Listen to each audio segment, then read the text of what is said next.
la qualité des condensateurs là-dedans est excellente. Ils ont mis en filtrage des condensateurs Mallory qui sont des condensateurs de très bonne qualité. Alors j'ai regardé, Mallory existe toujours, mais ils ont été rachetés, alors je crois de tête. Attendez, j'avais pris des notes.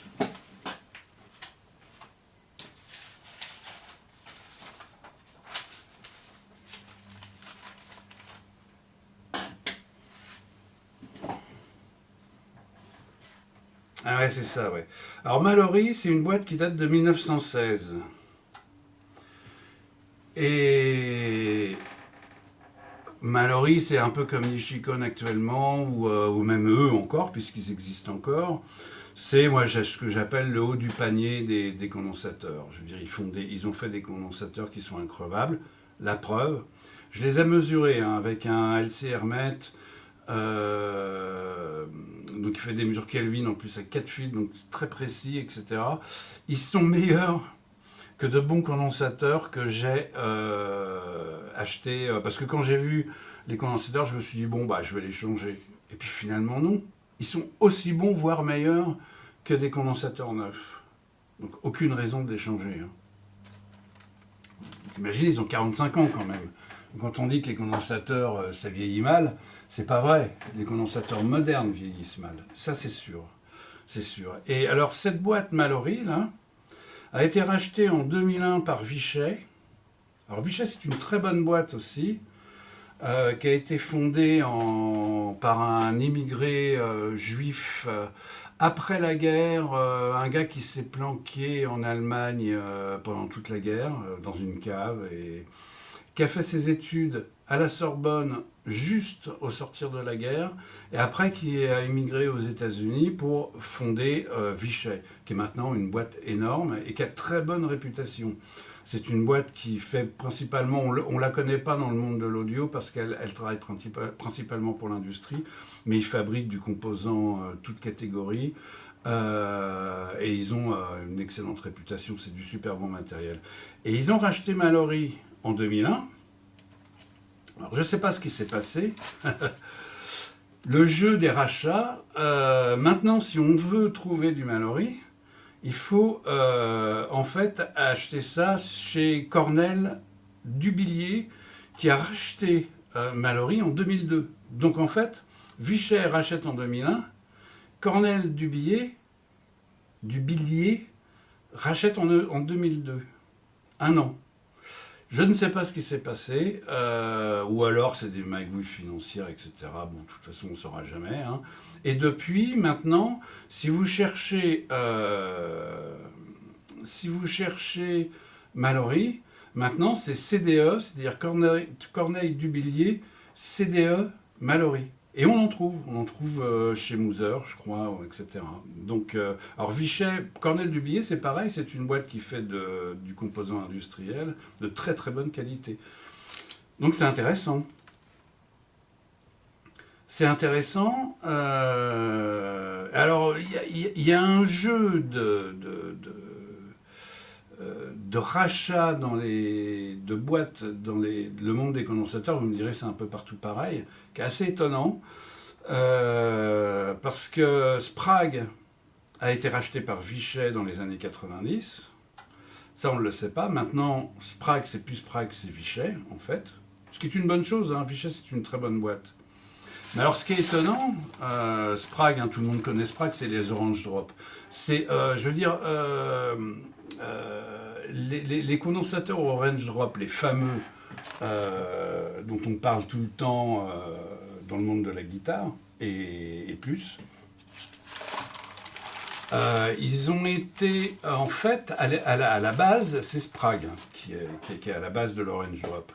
Pour ça, je veux dire, dans le monde de la guitare, il y a un truc, moi, qui m'étonne toujours, c'est qu'on parle, les Orange Drop, les Orange Drop, les Orange Drop. Oui, mais de quelle marque? Parce que le vrai Orange Drop, c'est Sprague. Il n'y en a pas d'autre.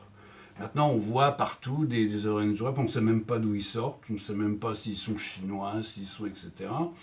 Et de bonne foi, les guitaristes achètent ça pour mettre dans leur guitare, dans leur ampli, etc., en disant ça va sonner mieux.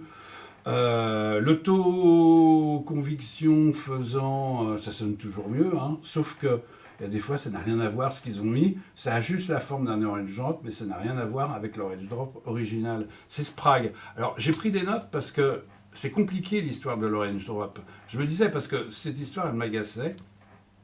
On est parti sur les condensateurs, hein. Mais c'est important.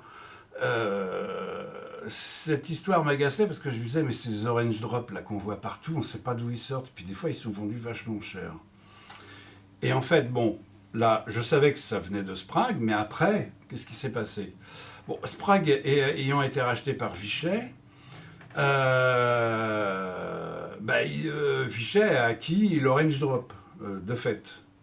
Mais il en a cédé la production à DBA SB Electronic. Compliqué. Donc, Vichet est toujours propriétaire de l'Orange Drop. Ou pas d'ailleurs, parce que c'est très... Non, non, même, il se sépare en fait du terme, enfin du nom de la marque, du brand, je sais pas quoi, Orange Drop. Et c'est DBA SB Electronics qui produit les Orange Drop. Mais pour Vichet Sprague. Et en 2012, c'est de nouveau Cornell Dubilier Capacitor, CDE, qui rachète Orange Drop de SBE, SB Electronic. Vous voyez le truc? Les rachats, les rachats, ils se rachètent tous entre eux des trucs, des machins. Donc maintenant, les vrais Orange Drop, entre guillemets, c'est Cornell Dubilier qui les fabrique. Et Vichet qui a acquis la marque Sprague, en fait, on peut plus dire que maintenant, le Sprague fait les vrais Orange Drop. En théorie. En pratique, ils en font toujours, hein. Mais le terme Orange Drop, c'est Cornell Dubilier qui l'a. Enfin, moi, je comprends ça comme ça, parce que c'est quand même assez bizarre. Ils rachètent Orange Drop. Donc, ils rachètent peut-être la technologie. Et Sprague fait un truc à peu près similaire. Oui, je sais pas. On n'a pas les détails vraiment de tout ça. Vous voyez, l'histoire de l'Orange Drop, c'est compliqué. Et quand tout le monde dit ouais, les Orange Drop, c'est vrai que ce sont des très bons condensateurs. Mais de quelle époque? Fabriqués par qui?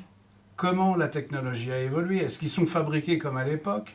Ou est-ce que ils sont fabriqués complètement différemment? On n'en sait strictement rien. Est-ce qu'ils ont quelque chose à voir avec ce qui se faisait à l'époque ou pas? On n'en sait rien. Moi, je comprends qu'un collectionneur veuille avoir des noces, hein, New Old Stock, pour son ampli de collection, etc., parce qu'il faut respecter l'époque et tout. Mais les Orange Drop qu'on achète actuellement neufs chez Tatch, on ne sait pas d'où ils viennent, hein. Est-ce qu'ils viennent de chez Sprague? Est-ce qu'ils viennent donc de Cornell Dubilier, qui a racheté vraiment le terme et la technologie? On ne sait pas. On ne sait pas. Donc les Orange Drop sont bons, les Sprague, ceux qui sont badgés Sprague, ils sont très bons. Ceux qui sont badgés Dubilier, Cornell Dubilier, de toute façon, on ne doit pas le savoir, ou ça doit être marqué CDE, je pense, dessus. Moi, j'en ai jamais vu. Personnellement, moi, c'est que du Sprague, hein, que je vois. Alors, est-ce que c'est du stock qu'ils ont avait de l'époque? Je sais pas du tout. Mystère et boule de gomme. Voilà, donc tout ça c'est pour relativiser un peu ces histoires de condensateurs. C'est vachement compliqué. C'est vachement compliqué. Moi, la seule chose que je fais, c'est que je fais confiance à Vichet, puisque c'est une très bonne marque. Moi, je marche plutôt aux fabricants plutôt qu'à l'Orange Drop, par exemple. Je sais que si c'est Cornell Dubilier qui le fabrique, par exemple, je sais que ça va être bon. Ils ont une réputation. Je sais que si c'est Vichet maintenant qui a racheté Sprague, ils ont une bonne réputation, que je leur fais confiance. Par contre, si ça a été racheté par un fonds de pension, comme c'est arrivé à Illinois Capacitor, IC, et qu'il y a une période désastreuse comme CBS pour les Fender, bon, ben là, je fais un peu moins confiance. Sauf que En 2000 et des poussières, c'est Vichet aussi qui a racheté Illinois Capacitor, IC, et maintenant je leur fais de nouveau confiance. Donc il y a une période dans les condensateurs. Alors les condensateurs IC, Illinois Capacitor, on les trouve dans les Fender, les Twin, les DeVille, etc. Là on trouve Illinois Capacitor, c'est dans les Fender. J'en ai pas vu dans ceux-là, mais peut-être que dans les plus récents, ils en ont utilisé aussi. Et Illinois Capacitor, ils ont été rachetés par un fonds de pension dans les années 2000 et ça a été une catastrophe, la qualité a baissé. Puis après, ils ont été rachetés par Vichet. Et là, c'est redevenu tout à fait des condensateurs de bonne qualité. Donc vous voyez, il faut... c'est compliqué le monde du composant électronique. Hein. Il faut bien chercher ce qu'on fait. J'avais pas vu d'ailleurs, il y a un orange drop ici là. Attendez, je regarde parce que je vois un truc orange. Alors, c'est quoi? Il n'y a pas de marque, comme ça on est tranquille. Il n'y a pas de marque.